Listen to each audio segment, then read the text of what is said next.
There's another side to the F-16, a side that can't be seen at air shows or public displays. It's not just a beautiful aircraft, it's also a brutal weapon of war.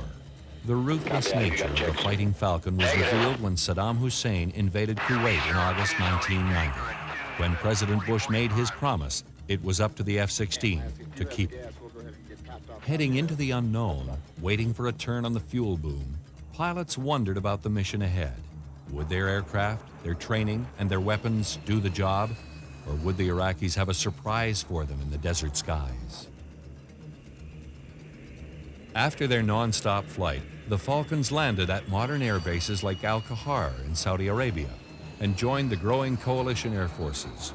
8 days after Iraq invaded Kuwait, F-16s were sitting, alert, with weapons loaded. By the time the deployment was over, the United States had moved 249 F-16s into the Gulf War theater. The might of America's air power would all jostle for tarmac and hangar space as the rhythm of war accelerated. East of that point, above 500 feet, 2828, be on that freak prior to getting to that point. Check in. First point, road T, we've all looked at it a lot. Do that to make it on time. Just on the other side of the driveway, should be pointing just barely to the right of Shadow Mountain. January 17, 1991, the air war began. America's airmen felt the cold chill of anticipation and the hot rush of combat in the first few hours. The first F-16 strike packages took off at 4 a.m., rendezvousing in the dark with tanker aircraft and their fighter air cover. The formation crossed the Iraqi border at first light and was hitting its targets at sunrise. No doubt you've seen how precision-guided munitions could zero in on Iraqi bunkers, command posts, and armor.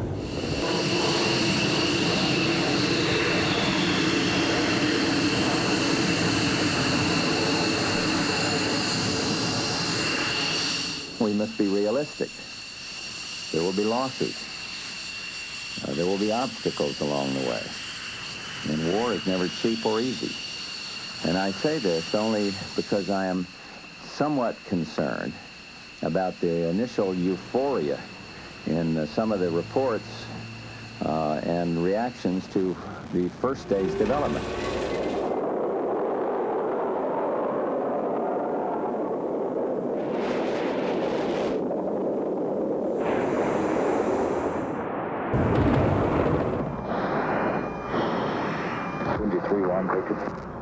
Go ahead. Roger, you heading towards Hawthorne with the team? Negative. Right now we're going straight towards the border, the closest border.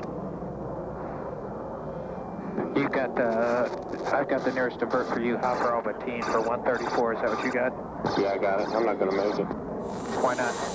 I won't make it there. I'm not looking to get across and get out. Is there something wrong still? This is all I can get, man. Like, I'm going to go a little bit, I'm going less than max range. I guess I should go max endurance. What's your FTIT and RPM read? Okay, my FTIT is 870, RPM's 94. I'm just not getting any thrust. The oil pressure's at 40. Okay, let me come back and look at you again, okay? Cool. Dude, I'm gonna punch my tanks off so I can stay with you, alright? Cool. What's your gas rate, dude? 46. And 5-3 is friendly, north 4. You're leaking tons of fluid. It looks like gas. That's why I'm wondering what your gas is. Okay. It's all coming out right where the hook meets the engine. Copy. Okay, how far do I got to go? To the border. Border 60 miles. Might make it, Nick. Yeah, you will, Homer, man. Don't worry. And Benchy, your friendlies are tally with you. Copy. Is this all the airspeed you can get? That's it, man. Well, I can dump the nose, but I really don't want to. I want to keep this wind going for me. Yeah. 5-3, confirm you're a single ship. Negative, I got a wingman here. Roger. You know, Spikey, if you need some more lift, you might want to throw your flaps down. 5-3, border's 55 miles. Copy. I think I'll hang out for a little while then. Okay. Roger. Say distance to border, Bulldog. Border 54. Understand you've got choppers in the air. Benji, you want choppers? That's affirmative. You got better scramble them now. Roger. Vector them to where we're going to be. Roll 5-1, did you copy that? How you doing, Homer? Hanging in, man. Cool. I'm with you all the way. Roger, did copy. I'm going to try the flaps real quick. Benji, border 50. 5-1. Copy 50. Bulldog, Benji. Benji, go ahead. Copy. Understand that this border area is pretty clear with threats. That's firm. I'll check, though, for you. Check, please. Flaps up a little bit, homie. Cool. My AOA's down a little bit. And 5-3, we're checking for you. Okay. 4-1. Go. Anything we can do to help? Say again? Anything I can do to help? You might want to get on the tanker, get some gas, and be able to help with STAR. Okay. 5-3, border 44. 8 staff, left 10. Benji 1, Benji 2, Victor. And Benji 5-3, if you could squawk emergency, please. You got that, Spike? You want me to do it? Yeah, I got it. I don't know if that's such a good idea, is it? I don't know. Bulldog, Benji, is that a good idea right where we're at? That's what I was instructed. I'd say no. I got a good contact with you. Okay, good. Keep that contact. You got choppers in the air? Confirm and underway. Copy that. Bummer, dude. What's going on, man? Just bummer. Okay, now you've got fire coming out of your engine. It looks like it's falling. What's falling? Well, it looks like you got sparks and shit coming out of your engine now. Okay.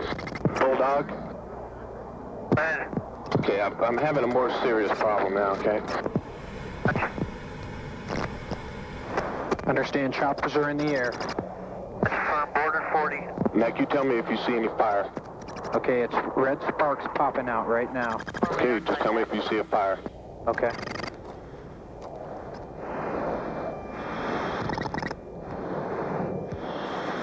Stay with it, dude. Okay, I'm getting out. Okay, you're on fire.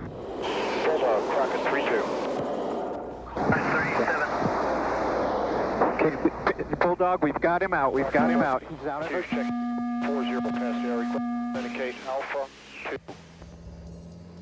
Dogfighting is what the F-16 was built for, and what it's best at. But in the Gulf War, by far the most important role it played was as a fighter-bomber. The first priority was the defense suppression mission, knocking out the thousands of Iraqi surface-to-air and anti-aircraft artillery sites in Kuwait and Iraq itself. The acronym the Air Force used was SEAD, or Suppression of Enemy Air Defenses. The F-16 went into battle with an M61A1 Vulcan 20mm cannon, AIM-9 Sidewinder air-to-air missiles, Mark 82 500-pound bombs, Mark 84 2,000-pound bombs, CBU-87 tactical munitions dispensers, high-speed anti-radiation missiles, and older cluster bombs left over from the Vietnam era.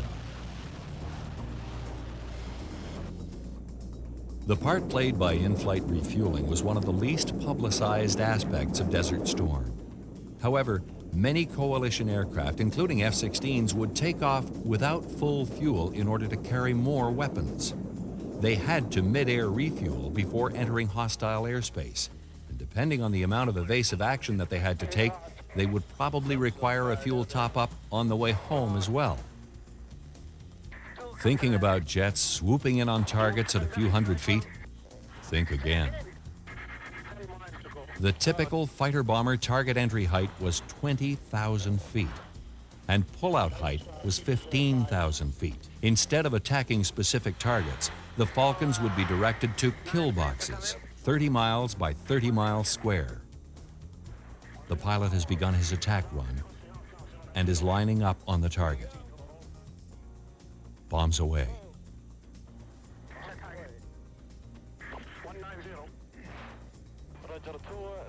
The Falcon stands on its wing to see where the bomb has impacted.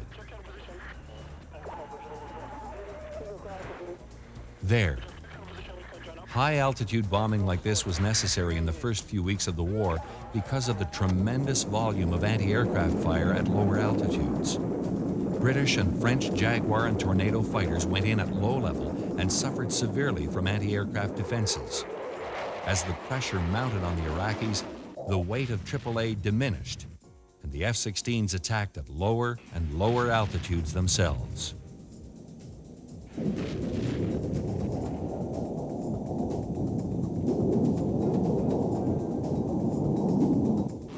By the time the war was over 43 days later, F-16s would fly 13,500 combat missions, deliver 20,000 tons of bombs, more than 40% of the total drop by the U.S. Air Force, and win praise as the backbone of the coalition's air effort. One reason for the high sortie rate was the rapid turnaround at facilities like this hot pit refueling site.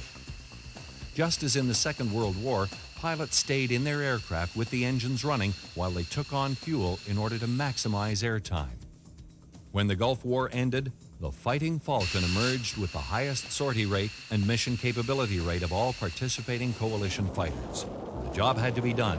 The F-16 and its aircrew were ready, willing, and able to do it.